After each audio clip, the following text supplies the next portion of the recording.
Hi Austin, this is Alan Cockrell with ABC, former hitting coach for the Colorado Rockies and the Seattle Mariners. I'm going to study your video this morning. Austin, the first thing I always look for with hitters of all ages is we want to try to stay balanced, okay? Balance for me is keeping our knees inside of our feet and our head stays inside of our knees. We don't want any sway where this knee gets out behind this back foot or this knee gets out in front of this foot or our head gets outside of either knee. Okay, so as you can see here, you're in a pretty good balance set up position. We're going to run forward into the load phase of the swing. I'm loading to gather weight and energy into the inside part of the back thigh. Okay, you can see right here we're borderline with getting that back knee out over our back foot. Okay, this would be a position that we would want to probably get into if we were going to be involved in the jump ball and a basketball. But I want my weight to transfer into my front side into here. So I want to make sure that I keep this knee inside this back foot and I feel the weight in my load. I feel all that weight and all that energy gathering to the inside part of this back leg. Okay, we'll run forward to a little bit more into load. I like your leg kick. I like how quiet your head is staying in your load.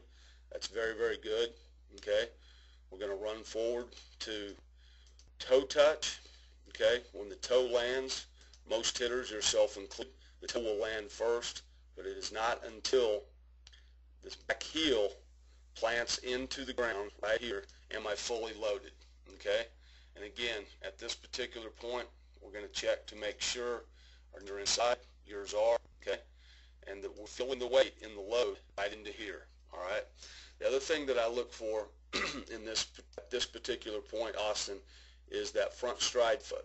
If that front stride foot gets open more than 45 degrees, it's going to cause our front hip right here to cause it to want to leak out just a little bit too quickly, okay? I want to try to keep my hips squared up right here, and if this front hip starts to come out in this direction a little too quickly, it causes us to come off the ball. Pitches that are outer half, outer third become difficult to hit because just basically this front foot. You can see you're at 48, so you're right on the cusp of being at a closed up position. Okay. The other thing I look for is to make sure that I have equal bend in both knees. All right, I want to stay athletic. Your knees are inside your feet, but we don't want to stiffen up or firm up this front knee too quickly because that front hip right here, this will leak and it will come out. All right, and we can handle pitches middle in, but pitches on the outer half, outer third, it becomes difficult to stay on those pitches. All right, so the biggest thing I think at this particular point is making sure when we land, both of our knees have good equal bend in them. Okay, as we go forward, we'll get into the first move. The first move is driving this back knee. Okay, we drive it, all the energy that I have gathered in my load, I'm going to transfer it into this front side. Okay, I'm going to transfer it into the inside part of my front thigh. We can see here we're a little bit too stiff with that front leg a little bit early. You know, this front leg or front knee doesn't firm up really until contact. And we've started to firm ours up just a little bit too soon, okay? And again, that just causes the front hip to want to leak out just a little bit too quickly. All right? Good first move with your back knee. We're just going to try to keep this leg just a little bit more receptive, have some equal bend in that front knee, okay? Now we're going to try to get our hands involved, and the next phase is called the connection. All right, the connection is that back elbow right here drives into the rib cage or the back hip, into that back hip area of as your hands start to come forward. So in this position, I want to see hands, or I want to see shoulder, elbow, and back hip all in alignment. We call this the connection. This is where the hands start to work forward. You're in a very good position right here. Okay, as we move forward a little bit more, the next thing we want to see is we want to see our hands cross in front of that connection, okay, and we're going to move our hands in front of our center of gravity. Our center of gravity is our belt buckle or our belly button. hands working in front of that, just maybe 3-4 inches in front of our body, so that we can start to deliver the barrel to the baseball. Okay? We'll go forward. We'll go forward. Your hands have cleared in front of your body. We're in a good position. We're in a really good position with our hands. We'll take this to contact. See some good things here. Palm up, palm down at the point of contact, which is a very, very strong position to be in. I like the fact that your head and eyes are looking right down the barrel of the bat at contact.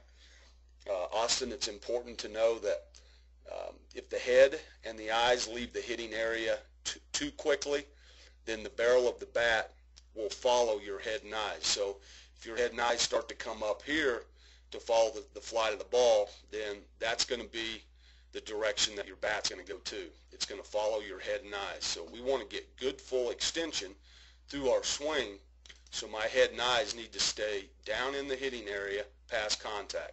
And you can see, because your head and eyes are very disciplined to stay right here, that we're getting good full extension with our bat barrel facing the pitcher past contact. Okay? That's a very good thing that you do right there. All right, we'll run this thing forward into the finish phase. You start to finish. Okay?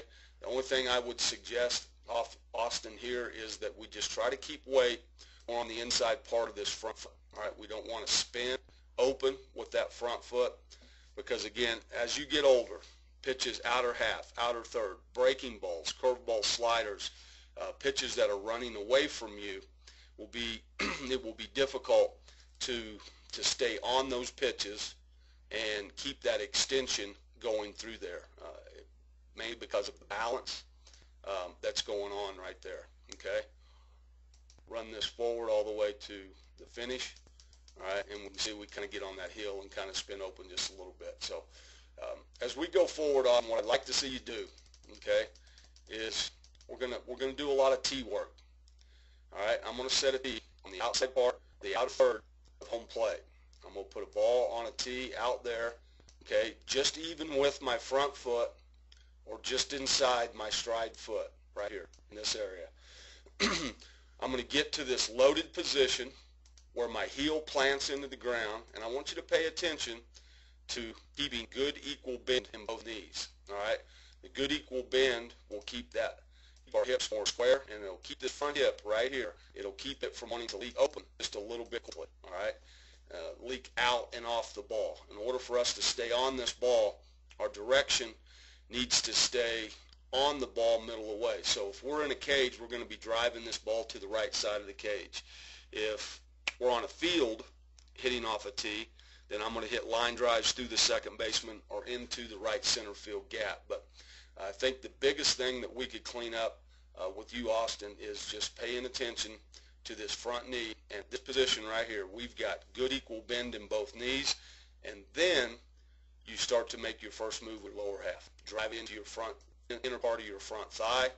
You get the good connection with your shoulder, your elbow, and your back hip, and you allow for that direction to stay through that ball on the outer half. Okay, and again, we want to try to keep weight on the inside part of this front foot so that it doesn't spin open and take the barrel off the ball. So anyway, buddy, I want to thank you for coming to our camp.